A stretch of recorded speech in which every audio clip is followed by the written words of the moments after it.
یہ واقعہ ایک ایسے صحابی کا ہے جس کے نام سے دشمن کانپ اٹھتے تھے اور ان کی راہ میں آنے سے کتراتے تھے۔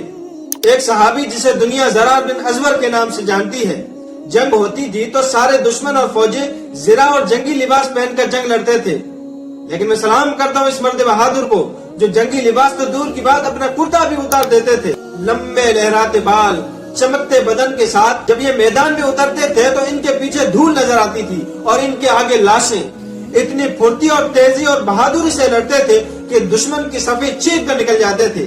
ان کی بہادری پر بے شمار مرتبہ حضرت خالد بن ولید نے بھی تعریف کی اور انعام و اکرام سے نوازا۔ دشمنوں میں یہ ننگے بدن والا کے نام سے مشہور تھے۔ ایک مرتبہ رومیوں کے لاکھوں کی تعداد پر مشتمل لشکر کے ساتھ جنگ جاری تھی۔ حضرت زرار حسب معمول میدان میں اترے اور دشمن فوج پر طوفان کی طرح ٹوٹ پڑے۔ اتنی تیزی اور بہادری سے لڑے کہ لڑتے لڑتے دشمن فوج کی صفیں چیرتے ہوئے مسلمانوں کے لشکر سے بچھڑ کر دشمن فوج کے درمیان تک پہنچ گئے۔ دشمن نے انہیں اپنے درمیان دیکھا تو ان کو نرغے میں لے کر بڑی مشکل سے قید کر لیا۔ ادھر مسلمانوں تک بھی یہ خبر پہنچ گئی کہ حضرت زرار کو قید کر لیا گیا ہے۔ حضرت خالد بن ولید نے اپنی فوج کے بہادر نوجوانوں کا دستہ تیار کیا اور حضرت زرار کو آزاد کروانے کے لیے ہدایت وغیرہ دینے لگے۔ اتنے میں انہوں نے ایک نقاب پوش سوار کو دیکھا جو گرد اڑاتا دشمن کی فوج پر حملہ آور ہونے جا رہا ہے۔ اس سوار نے اتنی غضبناکی سے حملہ کیا کہ اس کے سامنے سے دشمن پیچھے ہٹنے پر مجبور ہو گیا۔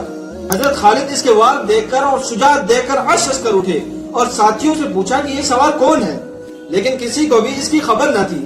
حضرت خالد نے جوانوں کو اس سوار کی مدد کرنے کو کہا اور خود بھی مدد کرنے اس سوار کی جانب لپکے۔ خطرناک جنگ جاری تھی۔ کبھی حضرت خالد بن ولید اس سوار کو نرغے سے نکلنے میں مدد کرتے اور کبھی وہ سوار حضرت خالد کی مدد کرتا۔ حضرت خالد اس سوار کی بہادری سے متاثر ہو کر اس کے پاس گئے اور پوچھا کون ہو تم؟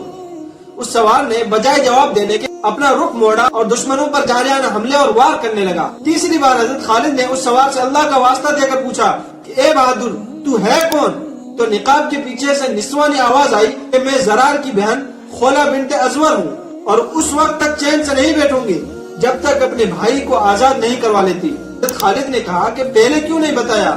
تو کہنے لگی آپ منع کر دیتے اس لیے۔ پھر مسلمانوں اور حضرت خولہ نے مل کر حضرت زرار کو آزاد کروا کر ہی دم لیا۔ اس لیے میرے دوستو، اسلام خون اور قربانیوں کے دریا میں تیر کر ہمارے پاس پہنچا ہے، اس کی قدر کریں۔